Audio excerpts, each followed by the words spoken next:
Alors je pense qu'il est vraiment temps que l'usine du futur arrive au présent. Parce que nous, ce que l'on vit chez 1083, c'est que le marché, les consommateurs veulent de plus en plus acheter local, veulent des produits de bonne qualité, veulent de plus en plus d'offres.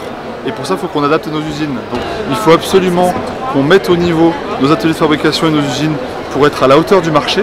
On se dit qu'il faut relocaliser, il faut trouver des façons de fabriquer localement, durablement. Ça passe évidemment par l'innovation. Arriver à mêler l'industrie, ce qu'on appelle 4.0, l'artisanat, l'innovation numérique, arriver à mêler tout ça, l'impression 3D.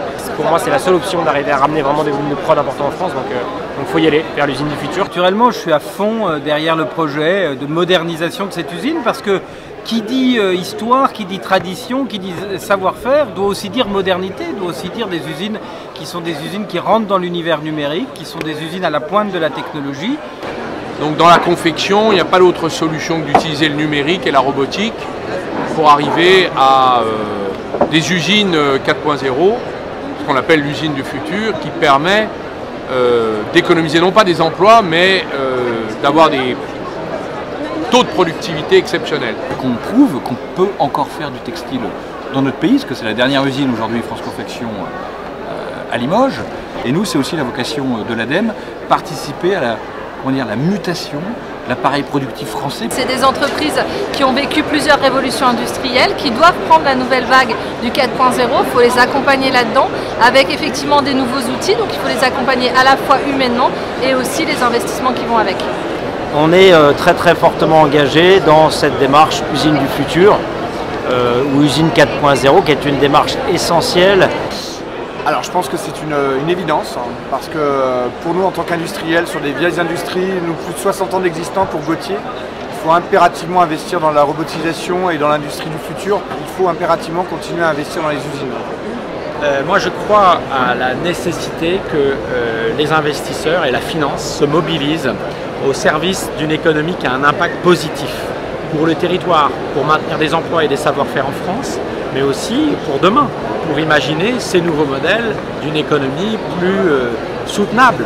Et donc pour ça, on a besoin d'investisseurs qui vont accompagner cette phase de transformation de l'industrie, de l'économie, de l'entreprise, et qui vont mobiliser leurs ressources. C'est ça qu'on attend de la finance, d'accompagner cette transition vers ce nouveau modèle, qui est un modèle d'entreprise à mission, le modèle d'entreprise engagée, le modèle d'industrie locale et circulaire. L'investissement, il est indispensable parce que cette mutation d'un modèle économique qui avait déjà plusieurs dizaines d'années vers une nouvelle manière de produire, ça nécessite des fonds.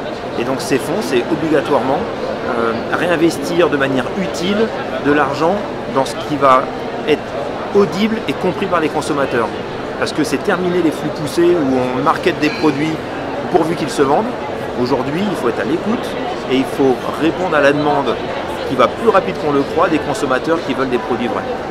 On a nous-mêmes, il y a bientôt 3 ans, fait ce projet, c'est-à-dire de réunir nos 2 anciens ateliers en un seul et même usine 4.0 avec un budget au total de 10 millions d'euros. Et ça fait 3 ans qu'on est chez nous et c'est la vraie passion du Made in France.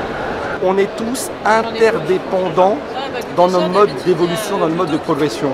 J'ai besoin de consommateurs, j'ai besoin d'industriels, j'ai besoin de banquiers pour exister. Seul, je n'existe pas. Comme seule une usine n'existe pas. L'écosystème, c'est bossons ensemble, mais bossons dans une recherche de points d'équilibre. Qu'est-ce que je peux t'apporter, qu'est-ce que tu peux m'apporter pour qu'on s'enrichisse dans notre progression. C'est ça l'écosystème.